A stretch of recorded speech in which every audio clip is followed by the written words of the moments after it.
अहमद नाम का एक 25 साल का लड़का था जो कि एक प्राइवेट कंपनी में जॉब करता था। वहाँ पर उसकी मंथली सैलरी 40,000 रुपए थी, जो भारत के अंदर एक अच्छी इनकम मानी जाती है।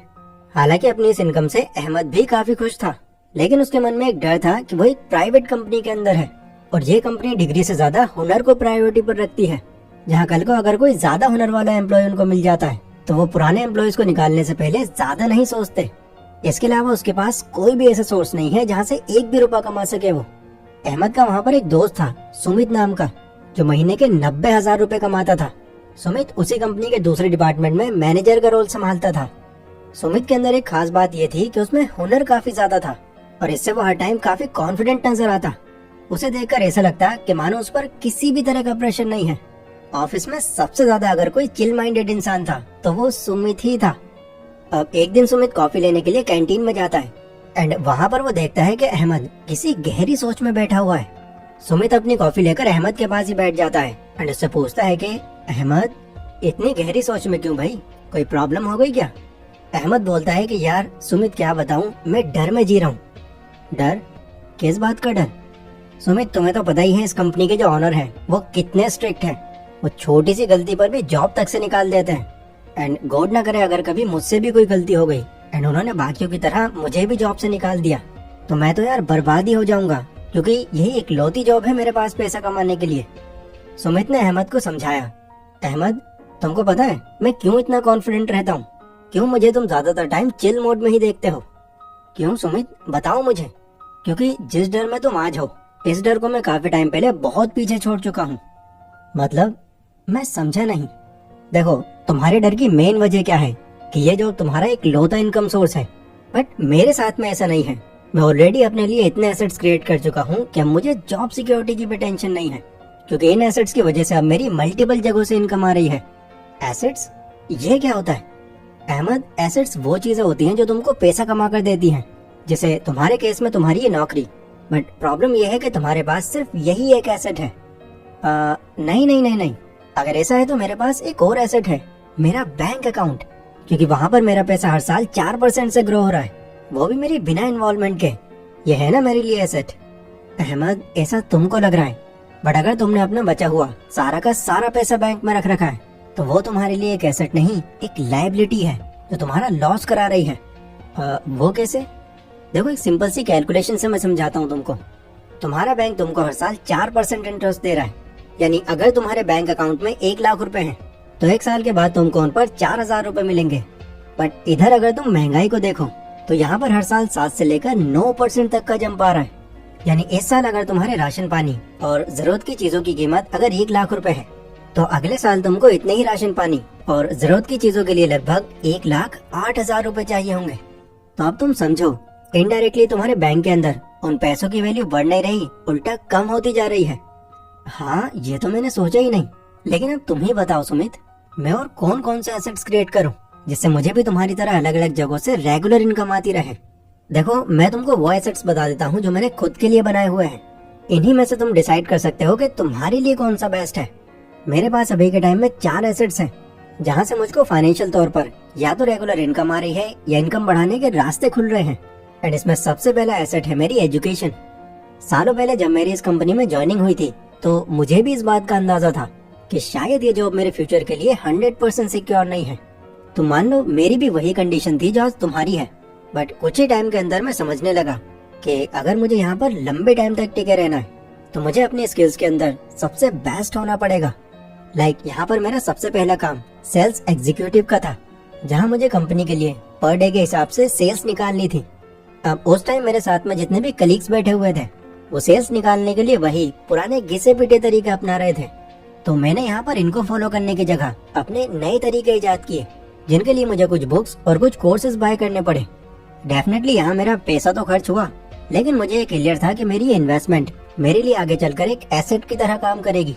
और सच में ऐसा हुआ भी। उन बुक्स और कोर्सेज को अच्छे से सीख लेने के बाद मैं ह्यूमन साइकोलॉजी से लेकर persuasion, storytelling, empathy, negotiation, इन सब चीजों को इतनी सफाई से यूज करने लगा कि सामने वाले के पास कोई रीजन ही नहीं बचता था कि वो क्यों हमारा प्रोडक्ट ना खरीदे।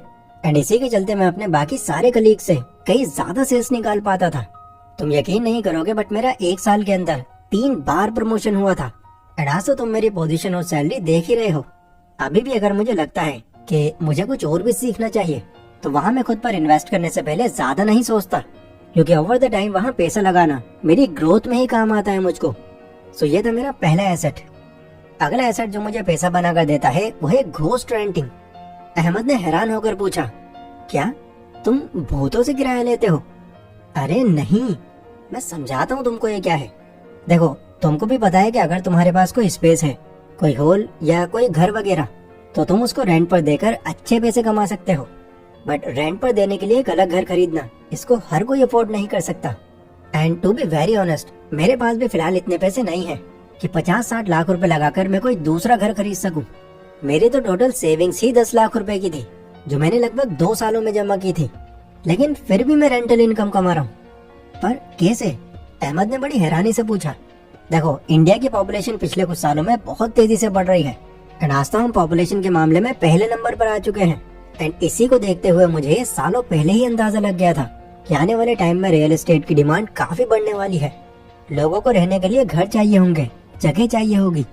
बट अगेन, हर कोई अपना खुद का घर अफोर्ड नहीं कर सकेगा। तो मेरे और मेरे 4 कलीग्स ने मिलकर 10-10 लाख रुपए अरेंज किए एंड 50 लाख की इन्वेस्टमेंट में एक जमीन लेकर उस पर 5 मंजिला फ्लैट तैयार करवा दिया। वो फ्लैट जब पूरी तरह बनकर तैयार हो गया तो उसके हमने हर एक फ्लोर को 13,000 रुपए मंथ के हिसाब से रेंट पर देना शुरू कर दिया।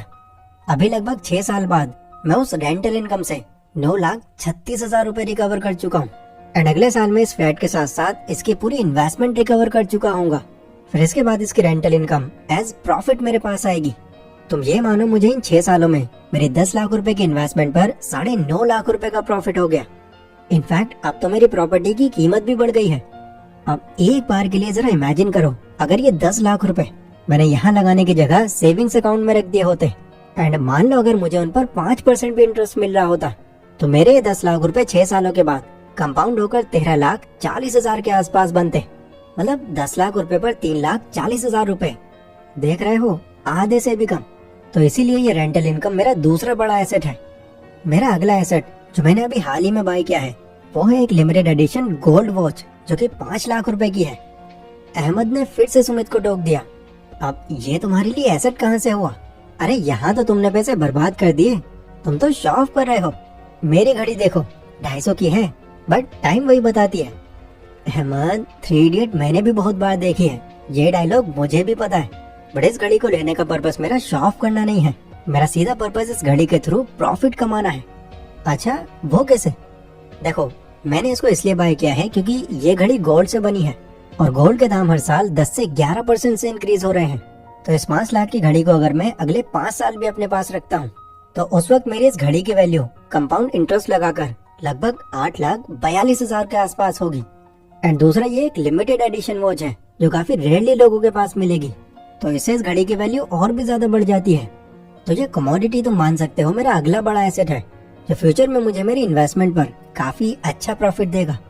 अहमद ने सुमित से पूछा, सुमित एक बात बताओ, अभी तुम्हारी सैलरी 90,000 रुपए है, 13,000 रुपए तुमको रेंटल इनकम आती है, टोटल होते हैं 1,03,000 रुपए।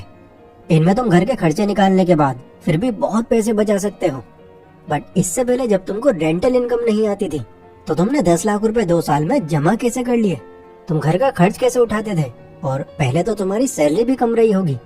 तो इस पर सुमित ने हंसते हुए जवाब दिया, तुमने सही कहा अहमद, तुम्हारा ये सोचना जायज है, क्योंकि अभी तक मैंने तुमको अपने सारे एसेट्स नहीं बताए। देखो, उस टाइम मेरी मंथली सैलरी 50,000 रुपए थी एंड इसके अलावा मेरे पास कोई और इनकम सोर्स नहीं था। बट जैसा कि मैंने तुमसे कहा, सालों पहले तुम्हारी तरह ही मेरे मन में भी डर था। यही माइंड में चलता रहता था कि बस यही इनकम सोर्स है मेरे पास, किसी वजह से अगर ये बंद हो गई तो क्या होगा मेरा। बट क्योंकि मैं खुद को एजुकेट करने के लिए कई अलग अलग बुक्स खरीदता था, तो वहीं से ही मुझे एसेट बिल्डिंग का ये कॉन्सेप्ट समझ में आया। तो मैंने फिर बिना ज्यादा फालतू पैसे खर्च किए इसकी तैयारी जॉब लगने के दूसरे साल ही शुरू कर दी थी। मैंने जैसे तैसे उन 1-2 सालों में 3 लाख रुपए इकट्ठा किए एंड अपने किसी जानने वाले से एक सेकंड हैंड ऑटो खरीद लिया। ये मैंने पर्पसली किया था क्योंकि मेरा एक पड़ोसी था समीर नाम का, जो उस टाइम पर बेरोजगार था, बट वो ऑटो चलाना जानता था। तो उसे मैंने अपने इस ऑटो को रेंट पर चलाने के लिए दे दिया। वो मुझे एक दिन के हिसाब से 700 रुपए देता था, जो महीने के बनते हैं लगभग 21,000 रुपए। हालांकि बीच बीच में उस ऑटो के अंदर कुछ एडिशनल खर्चे भी होते थे, बट फिर भी मेरी बिना किसी इन्वॉल्वमेंट के मैं ऑन एन एवरेज 18,000 रुपए तो वहाँ से कमा लिया करता था। तो उस टाइम मेरी एक महीने की कमाई 50,000 नहीं बल्कि 50 प्लस 18 68,000 रुपए थी, जिससे मैं इतने कम टाइम में काफी पैसे सेव कर पाया। वैसे आज भी मेरी इन्वेस्टमेंट पर 2 ऑटो चल रहे हैं, जिनका पर डे रेंट बढ़ाकर मैंने 1,000 रुपए किया हुआ है। तो एडिशनल खर्चे काट पीट कर मैं ऑन एन एवरेज मंथली वहाँ से 50,000 रुपए निकाल रहा हूँ। अब ओवरऑल इन सब एसेट्स का अगर मैं निचोड़ निकालूं तो मंथली कमाई मेरी 90,000 नहीं बल्कि 2 लाख के आसपास है, और वो भी अलग अलग जगहों से। एंड आगे ये कमाई और भी ज्यादा बढ़ने वाली है। इसी वजह से मैं तुमको इतना चिल दिखाई देता हूँ, क्योंकि देखो अगर हमारे माइंड में ये होता है कि हम फाइनेंशियली बहुत अच्छा कर रहे हैं तो आधे से ज्यादा स्ट्रेस तो हमारा ये सोच सोच कर ही खत्म हो जाता है। ये सब सुनकर अहमद की मानो आंखें खुल गई। उसने भी खुद से ये प्रॉमिस किया कि मैं भी अब अपने पैसे बर्बाद करने की जगह उनसे एसेट्स क्रिएट करूंगा। दोस्तों आई होप ये वीडियो आपको भी काफी अच्छे से समझ आई होगी एंड पता चला होगा कि पैसे बर्बाद करने की जगह अगर उसको सही जगह में लाकर उससे एसेट्स क्रिएट किए जाएं तो ऐसा करना आपको फाइनेंशियल तौर पर बहुत ही ज्यादा ग्रो कर सकता है। ये वीडियो अगर आपको पसंद आई हो तो इसको लाइक जरूर कर देना।